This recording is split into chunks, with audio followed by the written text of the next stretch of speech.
Sauce দিয়ে coral মাছ রান্না। বলতে পারেন কি বলেন ভাই, সস দিয়ে কোরাল মাছ? হ্যাঁ ভাই, সস দিয়ে কোরাল মাছ এবং ভাত দিয়ে খাবো। ভালো লাগবে কি না? অবশ্যই ভালো লাগবে। ছোটোবেলা থেকেই আম্মু এভাবে রান্না করে দিচ্ছে কোরাল মাছ, আমার খুবই পছন্দের একটা মাছ।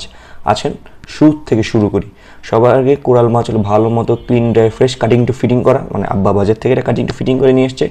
আম্মু কড়াইটাকে ভালো মতো ধুয়ে মুছে চুলায় দিল। এরপর চুলায় আমরা তেল দিয়ে দিলাম কড়াইতে।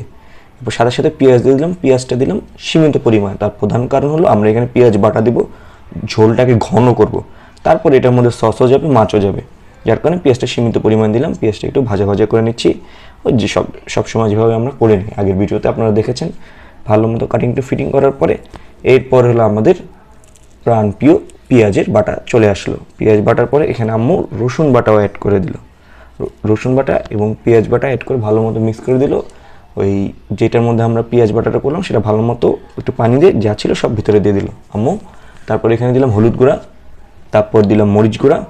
এরপর কালার চেঞ্জ ভালো মতো মিক্স করে নিচ্ছি, একটু কষাবো মশলাটা। এখন আমরা মরিচ গুঁড়া আপনারা ঝালটা পরিমাণ মতো দিয়ে নেবেন, যেহেতু মাছটার টেস্ট বলতে মাছটা কিন্তু কাটা নেই।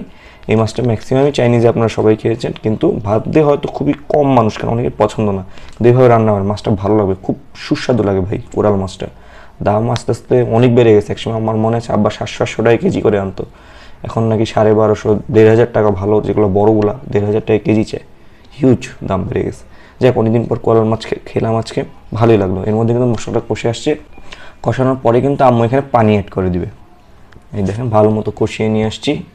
খেলা চলছে, ডান বাম খেলা চলছে। এরপরে ভালো মতো কষিয়ে নিচ্ছে, এটার মধ্যে আম্মু পানি অ্যাড করে দিল। পানি অ্যাড করার পরে ভালো মতো একটু ডান বাম করে কাটিং টু ফিটিং করে একটু মশলাটা একটু কষিয়ে একদম ভাব উঠে আসছে। এরপরে সস আমরা দিয়ে দিচ্ছি। সসটা আমরা মিক্স করছি, ঝাল সস একটা, মিষ্টি সস দুইটা, এভাবে দিবেন। একটা মিক্স গ্রান আসবে, অথবা প্রাণ সস যেটা আছে মিষ্টিটা, সেটা দুইটা অ্যাড করে দেবেন। এরপরে আমাদের কাটিং টু ফিটিং ফিশগুলো ডুব দিয়ে দিল। কাটিং টু ফিটিং ফিশগুলো আমাদের ডুব দিয়ে দিল। খেলা চলছে ভালো মতো, অনেকদিন পর ভিডিও করতেছি, পরীক্ষা চলছে, 1.5 মাস সময় নেই, মানে মিলাইতে পারতেছি না। রোজার মাসটা আসলে একটা বরকতের মাস ছিল আমার জন্য বলতে হয়। রোজা শেষ, সময় আগের মতো কোনোভাবে ছুটিও শেষ, কিছু মিলানো যায় না। যাই হোক, এর মধ্যে কিন্তু মাছগুলো আমরা দিয়ে দিলাম, এবং আম্মু হলো একটা হালকা ঝাল এবং গ্রহণের জন্য আমাদের সবুজ সবুজ সুন্দর সুন্দর মরিচগুলা, কাঁচামরিচ অ্যাড করে দিল। কাঁচামরিচ 4 থেকে 5টার মধ্যে দিয়ে দিয়েছে। তারপরে খেলা চলবে, এটা আমরা ঢেকে দেবো এবং সময়ের সাথে সাথে হতে থাকবে। কিছুক্ষণ পর আম্মু উঠালো, এই দেখেন আমাদের মাছটা কিন্তু একদম রেডি। মাছটা হয়তো বেশি সময় লাগে না। আম্মু বললো এখন চুলাতে নামানি, একটু পরে কিছুক্ষণ থাকবে এবং কড়াইতে ঠান্ডা হতে থাকবে, তারপরে এটা নামাবে। তাই এটা আমরা চুলায় রেখে আপাতত শুরু। এরপরে খেলা হলো, এটাকে আমরা আম্মু নামাবে। এই যে আম্মু নিয়ে আসলো এই পাত্রে, একদম সুন্দর করে। হা দেখেন ভাই, মাছটা খুলে এখনই মন চাইতেছে মুখে দিয়ে দিই। মাছটা হলো আমি শর্টের মধ্যে এই মাছটা দেখাইছি, ভালো লাগছে মাছটা। এভাবে একবার হলো ট্রাই করবেন। আমাদের অবশ্যই জানাবেন কোরাল মাছটা আপনাদের কেমন লেগেছে। লাইক কমেন্ট শেয়ার দিয়ে আমাদের পাশে থাকবেন।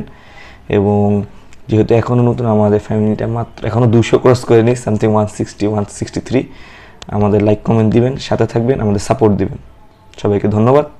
আসসালামু আলাইকুম।